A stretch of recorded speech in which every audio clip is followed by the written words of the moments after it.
doit être transfiguré à l'image parfaite de la gloire de Dieu.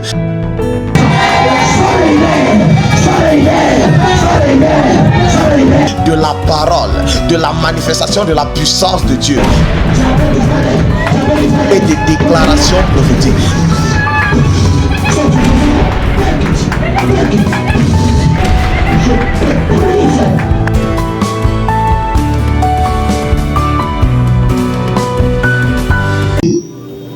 Qui dit, je te donnerai des trésors cachés. Mais cette dernière soirée, nous travaillons sur la deuxième partie de la promesse qui est faite dans ce verset. Il dit des richesses enfouies. Des richesses enfouies. Quand tu enfouis, ça veut dire c'est enterré. Des richesses qui sont à toi, des richesses qui t'appartiennent, mais Dieu lui-même par sa bouche, il dit c'est enterré. Mais il ne dit pas que c'est un problème. Puisqu'il dit je te donnerai. Et comme il dit je te donnerai, cela veut dire c'est une prophétie qui est en train de dire que ce qui est enterré va sortir et va venir te trouver. Amen. Dis un bon amen, ça sort de là, ça sort. Alléluia. Amen. Ne crois pas que parce que tu as dit que c'est enfoui, que tu perds d'espoir. Mais le verbe qui est conjugué avant, Dieu dit je te donnerai. Je te donnerai des trésors cachés. Si on fait la répétition, après la virgule, on pouvait encore reconduire la conjugaison à la première personne. Il peut encore dire je te donnerai des trésors cachés. Des trésors enfouis. Regardez même la terre. Lorsque Dieu créa la terre, la première remarque qu'il faut savoir, lorsque Dieu crée la terre, Dieu a créé la terre avec des richesses. Mais ces richesses, Dieu lui-même les a enfouies sous la terre.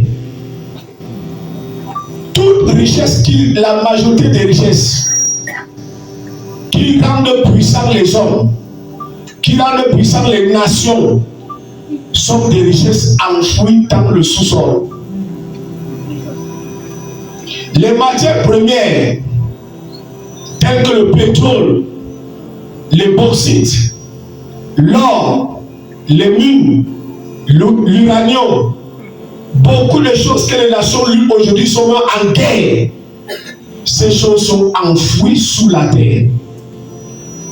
Donc, dans ce qui est dit richesse enfouie, il n'est pas seulement question de l'ennemi qui les a enfouis.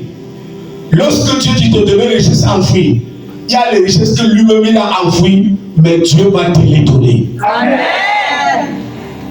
Nous parlons d'une chose comme le pétrole. Il y a des hommes milliardaires sur la terre à cause du pétrole. Il y a des gens, des individus qui ont des puits de pétrole. Il y a des gens qui ont des stations de pétrole. Il y a des gens qui trafiquent de l'or. Il y a des gens qui recueillent l'uranium. Beaucoup de mines. Ils sont sur la terre de ton Dieu, que ton Dieu a créé. Ils sont aussi venus sur la terre en tant que des créatures. Mais ils sont en train de s'enrichir avec ça. Où est la parole de l'Éternel qui dit les justes posséderont le pays?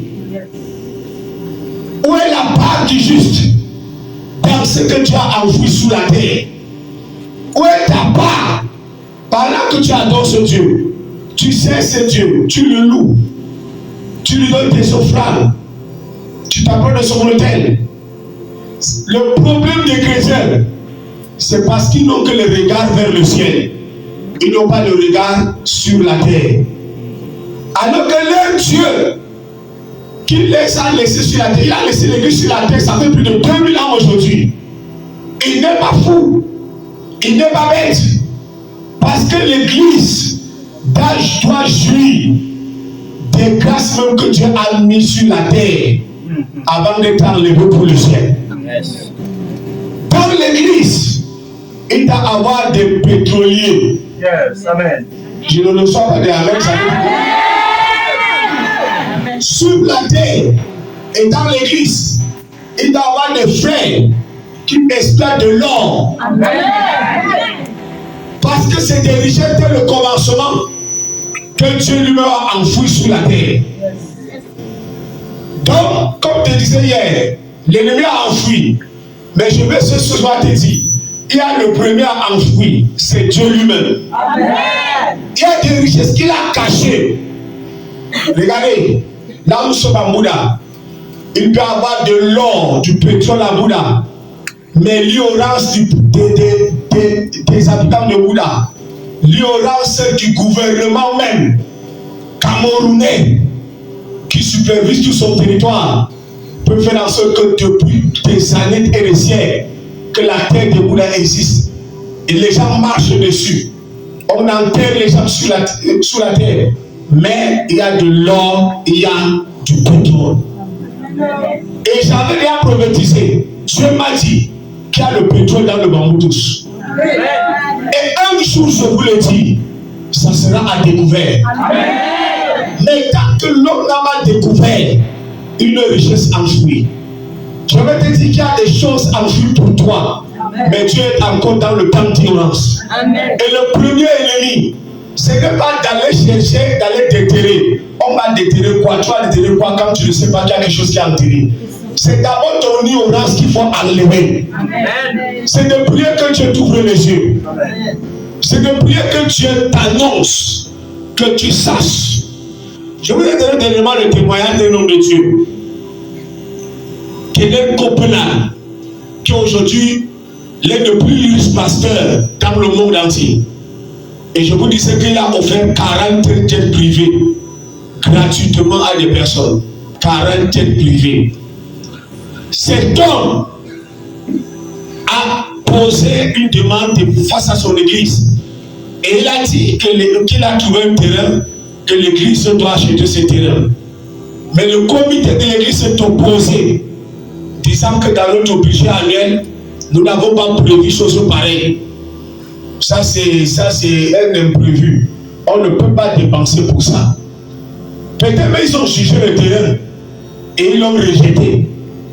Mais quelqu'un comme là, ayant vu le terrain, il a envie à tout prix de ce terrain, a décidé de l'acheter pour lui-même.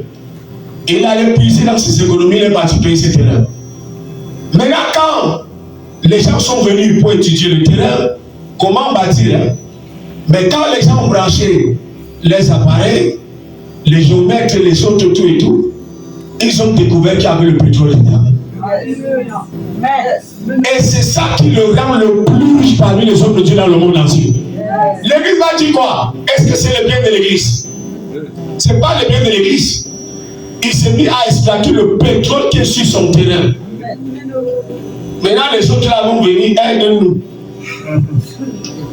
Je vais te dire, avant ta mort, que Dieu te fasse découvrir quelque chose qui va changer ton histoire.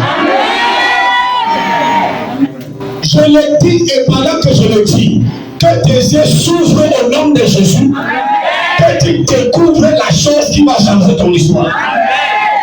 Que Dieu te rapproche de la chose qui va changer ton histoire. Que Dieu amène à découvrir dans ta vie ce qui est resté longtemps caché. Amen. Tu es là, tu pries longtemps, tu changes ma vie, change ma vie.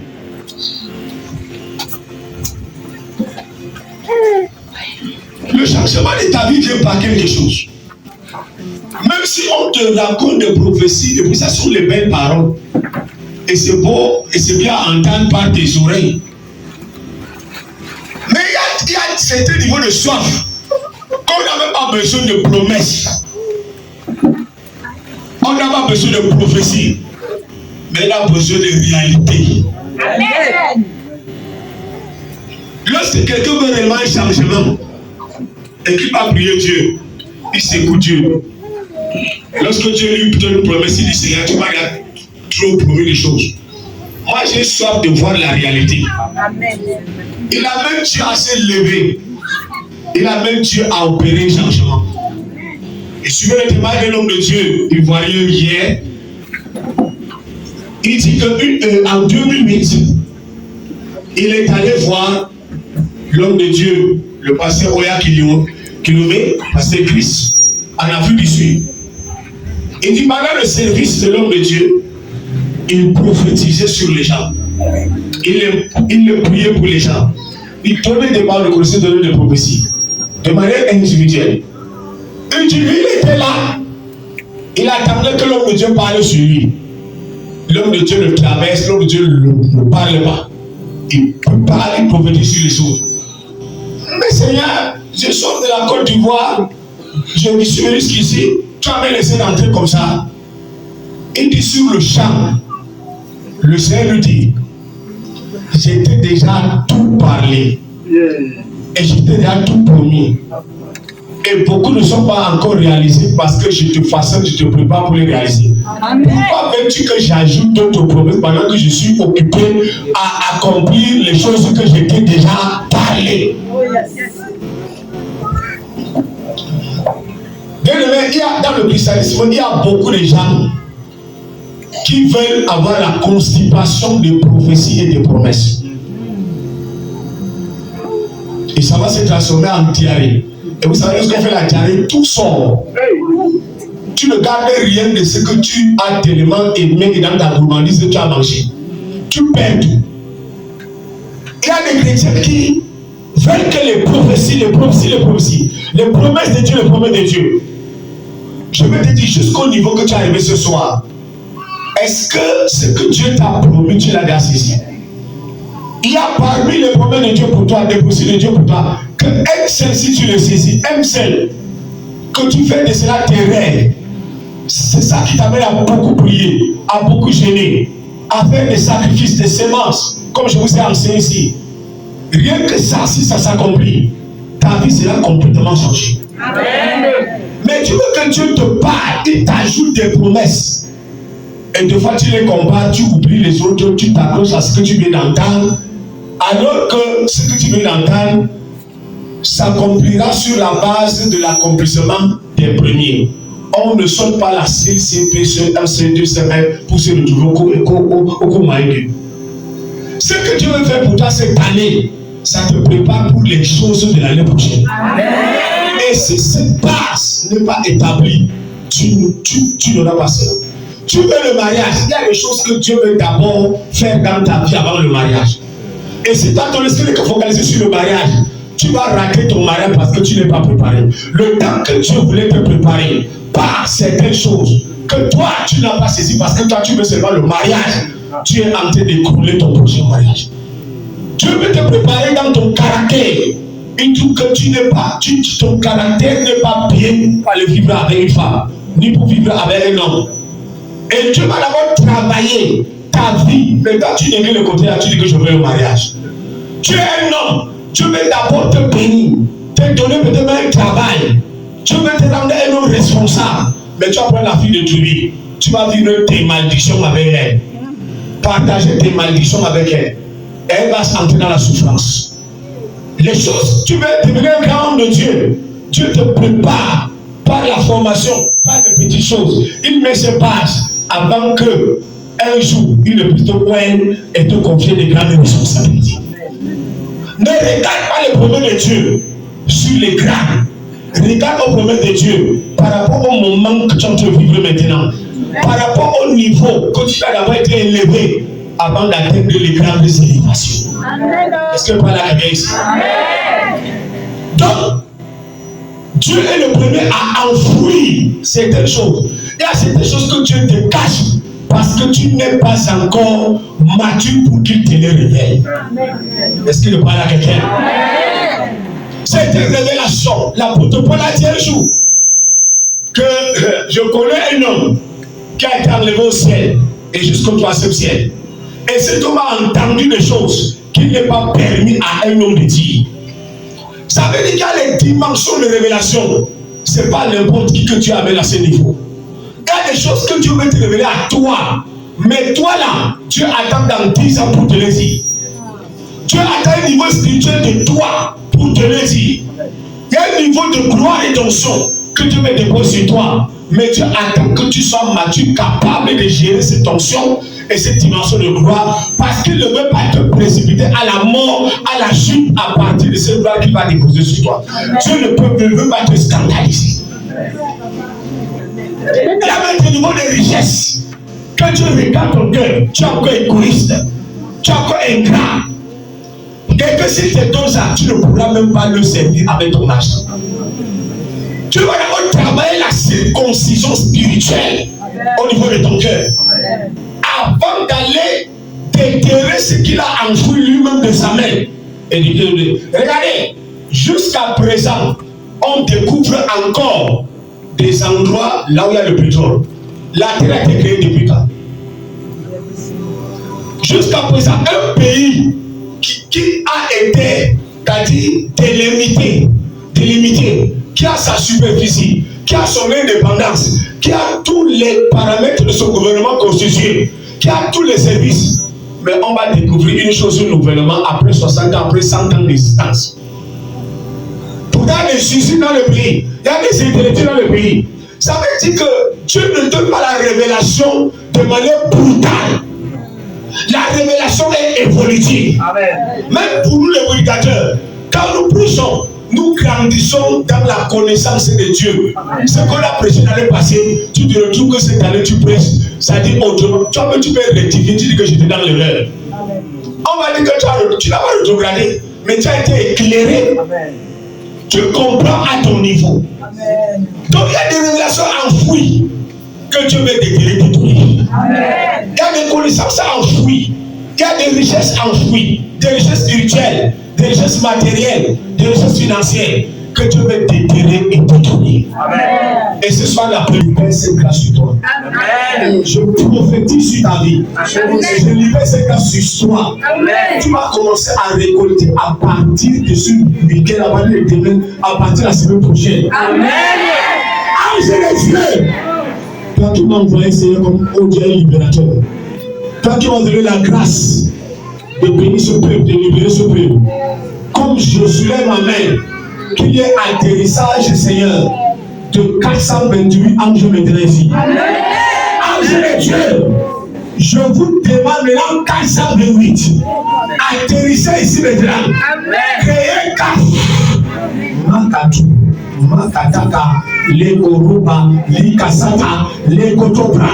J'entends un cri dans le reste spirituel. Ange de Dieu, ange de Dieu, ange de Dieu, fais éclater ce cri.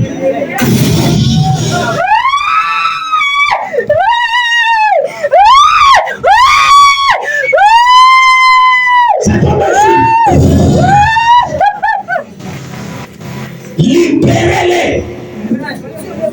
Reçois.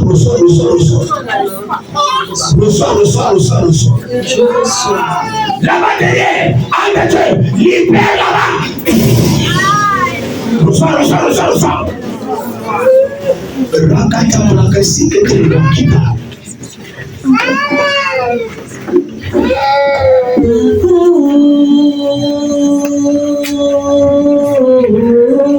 Ta destinée se libère. Amen. L'esprit d'avortement te quitte au nom de Jésus. Amen. L'esprit de fausse couche te quitte au nom de Jésus. Amen.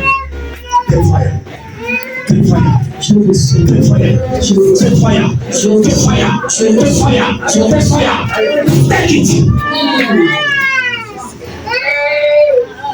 Le feu, je sens le feu en train de tomber sur cette ici. Le feu est en train de tomber sur cette ici. Le feu est en train de tomber sur cette ici. Aidez-moi encore devant moi. Encore devant moi. Fire! C'est bon.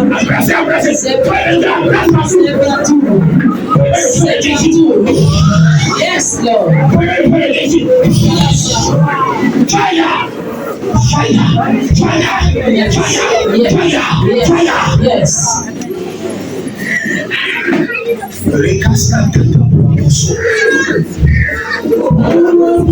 Le feu va te délivrer.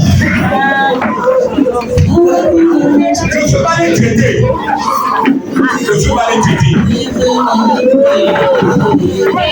Fire. Le feu te délivre.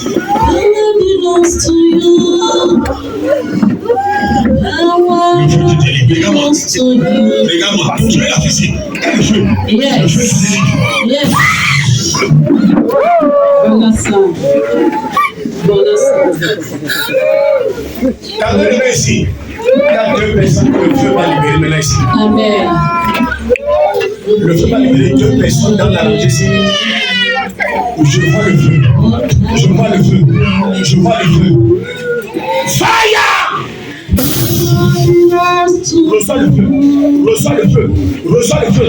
Reçois le feu. Dans la rangée ici. Père de Dieu, jusqu'au fond. Libère les blancs. Take it. Take it. Take it. Oh, power. Paraskatikapa. Power belongs to you. Power belongs to you. Power L'histoire ne sera plus le même. Amen. L'histoire ne sera plus le même. Je suis d'abord sur le premier point. Ce que Dieu lui-même a déposé, il a enfoui dans les entrailles. Ça sort de sa cachette. L'ange de Dieu décrète ça. Ça devient une réalité dans ta vie. Amen. Ce que tu as déposé, que tu as voyagé dans les nations, là, tu vas voyager. Tu vas déposer, que tu vas construire des cités, des maisons. Tu vas les voir avec tes oreilles de Jésus. L'entreprise que tu veux créer là, tu vas voir ça au nom de Jésus. Merci. La fille là-bas, regarde-moi. Fire on you. Le feu de Dieu sur toi. Le feu de Dieu sur toi. Le feu de Dieu sur toi. Le feu de Dieu sur toi. Yes. Regardez. Fire! Voilà ça. Ça se passe. Il a pris une petite chose là. Amen. Et quand ça fait comme ça, l'étoile de la personne est directement libérée. La personne est libérée. Je dois le goût de cette personne. Ah, je vois le feu vers la direction de la personne.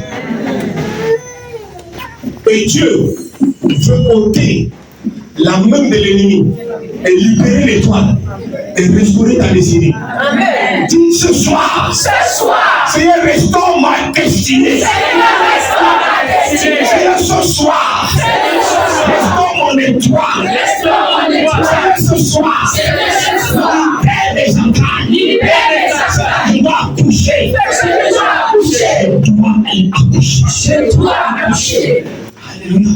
Amen. Je parle sur ta tête. Personne ne te dépendra d'accoucher ce que tu dois accoucher. Sinon, la personne qui te prend meurt au nom de Jésus. Personne meurt.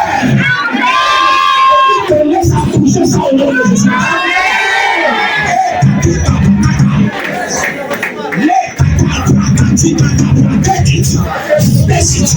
Take it. I receive it. Tu vas l'accoucher. Amen. Personne meurt au nom de Jésus. Pourquoi j'attends un nom comme Ibrahim? Ibrahim.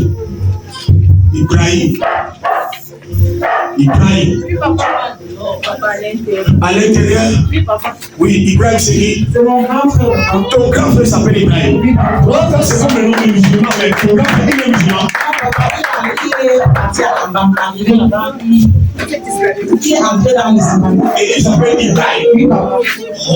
Il a lancé ça. Et il est toujours musulman jusqu'à présent. Oui, papa. Dieu le sauve.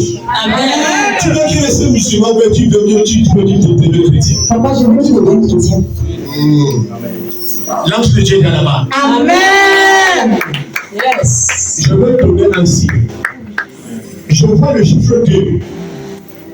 Mais le chiffre 2 ici, c'est comme si l'ange de Dieu me faisait compter les femmes.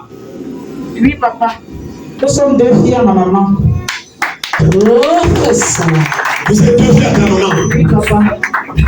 Et vous avez un frère qui s'appelle Ibrahim. Oui, papa.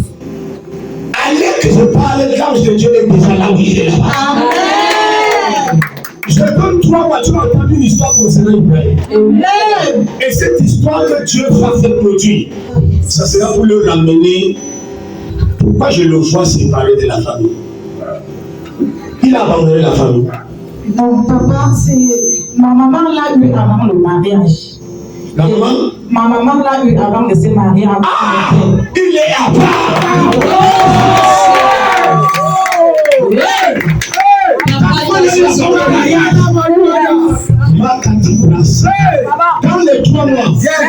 quelque chose qui arrive dans la vie d'Abraham. Tu vas le rapprocher de votre famille et tu vas l'amener à devenir chrétien. Que cette grâce que tu proposes à trouver Ibrahim. Fais qu'il a pour Ibrahim. L'ange qui est là là-bas commence ce processus de travail. Je viens témoigner pour ma copine avec qui je suis à la maison. Elle était venue ici qu'on ne lui a jamais demandé en mariage. Et papa a prié. Quelques temps après, plus de 5 personnes sont venues se présenter. Yes. Mais chacun partait et ne rappelait plus. Elle est revenue ici, papa a prié.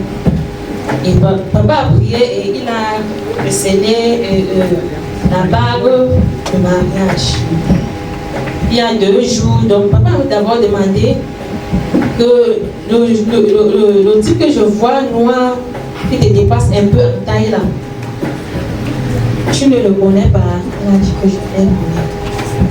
Ça fait donc 2 jours que le gars a appelé que le mois prochain, il va venir pour aller faire des examens avec elle. Chers téléspectateurs, soyez bénis dans le nom puissant de Jésus-Christ.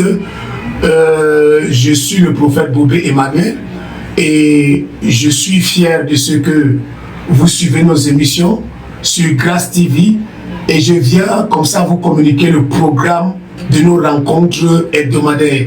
Si vous voulez rencontrer le prophète Bobé Emmanuel, c'est chaque mardi à partir de 10h00 à la chapelle Vie de Gloire à Mbouda. Nous sommes situés à Mbouda au Cameroun et précisément au quartier Bamesenge à la rue Mon Père, montée des travaux publics. Donc chaque mardi, je reçois tous ceux qui ont besoin de prières, tous ceux qui ont besoin de me rencontrer, un à un et face à face. J'ai l'entretien avec tous ceux-là qui ont besoin de me rencontrer. Le Seigneur opère des grands miracles. Il y a les femmes qui viennent de Douala, de Yaoundé, de Konsamba, de Lune. On reçoit même les gens de Bolova, de Bertois, qui viennent chaque mardi pour recevoir leur guérison, leur délivrance. Et étant basé à l'ouest, nous accueillons également plus ceux qui sortent des villages, des villes de l'ouest telles que Bafoussam, Fumbor, Chang, Bandante, tout ça, ils viennent pour recevoir la grâce de Dieu.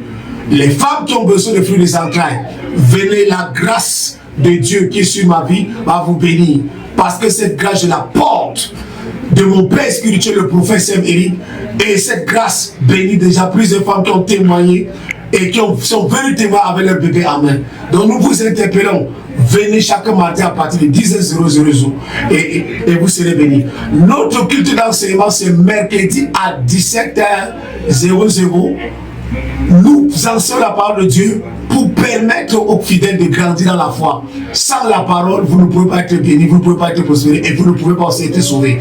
Les vendredis que nous appelons vendredi de miracles et de prophéties, c'est chaque vendredi à partir de 17h00. Ne manquez pas ces programmes. Et dimanche, c'est notre culte de gloire. Donc, nous célébrons le Seigneur, nous témoignons ces merveilles. Dimanche, il y a un moment merveilleux de témoignage où tout ce que Dieu a fait dans la semaine à travers toutes ces réunions, c'est dimanche que nous recueillons ces témoignages et nous célébrons l'Éternel. Donc, ne manquez pas ces divers programmes. Nous voulons également interpeller, s'il vous plaît, tous nos partenaires qui soutiennent ce ministère. Nous avons besoin de personnes pour soutenir cette œuvre. Et le ministère Vie de Gloire a sur pied un groupe de personnes qui s'appellent les partenaires Vie de Gloire. Et nous vous interpellons de venir soutenir ce ministère. Et nous tenons nos rencontres chaque deuxième jeudi du mois. Chaque deuxième jeudi du mois selon le calendrier, où c'était la réunion de partenaires. Et nous avons des personnes qui sont à la classe A, à la classe B, à la classe C, et on vous dira les modalités. Si vous avez besoin d'un contact, si vous avez besoin d'envoyer vos dons, vos semences, vous allez voir afficher le numéro à l'écran, le 673 23 73 97, ça c'est Mobile Money, 673 23 73 97, et par Orange Money, le 690 11 35 17. 690 11 35 17. Vous pouvez appeler à ce numéro ou envoyer votre soutien, votre don, votre partenariat. Shalom à vous, soyez bénis et restez surtout scotchés sur Grâce TV. C'est votre chaîne. Que le Seigneur vous bénisse dans le nom de Jésus-Christ. Amen. Amen.